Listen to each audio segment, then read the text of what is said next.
মার্কিন ইসরায়েলি হামলার মধ্যেই নতুন নেতাকে স্বাগত জানিয়ে আনন্দ শোভাযাত্রা করেছে ইরানের লাখো মানুষ। তেহরান, ইস্পাহান ও কোম সহ বিভিন্ন শহরে মোস্তফা খামেনিকে স্বাগত জানিয়ে মিছিল করে জনতা। এদিকে সোমবার রাতে তেহরানের একটি পরমাণু ল্যাবে হামলার দাবি করেছে ইসরায়েল।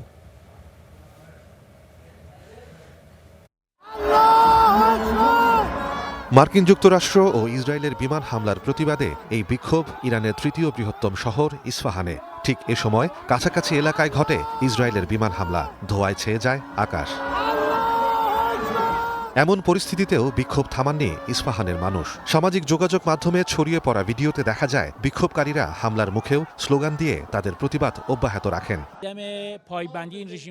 বিক্ষোভে নামেন তেহরানের চিকিৎসক ও স্বাস্থ্যকর্মীরাও। ১ মার্চ রাতে মার্কিন ইসরায়েলি হামলায় ক্ষতিগ্রস্ত হয় উত্তর তেহরানের গান্ধী হাসপাতাল। এতে ব্যাপক হতাহতের ঘটনা ঘটে। ইতোমধ্যে ২০টির বেশি হাসপাতালে হামলা হয়েছে, নিহত হয়েছে ১০ জন চিকিৎসাকর্মী। এই হামলা প্রমাণ করে যে আগ্রাসনকারীরা কখনোই মানবিক নীতিমালা মেনে চলে না। আন্তর্জাতিক সম্প্রদায়ের প্রতি আমার বার্তা হলো, যদি তারা এমন হামলার প্রতিরোধ না করে তবে পুরো বিশ্বই একসময় এসব কর্মকাণ্ডের শিকার হবে। নিরাপত্তা নিয়ে উদ্বেগ থাকা সত্ত্বেও অনেক চিকিৎসাকর্মী জানিয়েছেন তারা তাদের দায়িত্ব পালন চালিয়ে যাবেন। এদিকে হামলার মধ্যেও তেহরানের রাস্তায় চলছে আনন্দ শোভাযাত্রা। আয়াতুল্লাহ আলী খামেনির ছেলে মুস্তফা খামেনিকে নতুন নেতা নির্বাচনের খুশিতে মিছিলে যোগ দেয় লাখো মানুষ।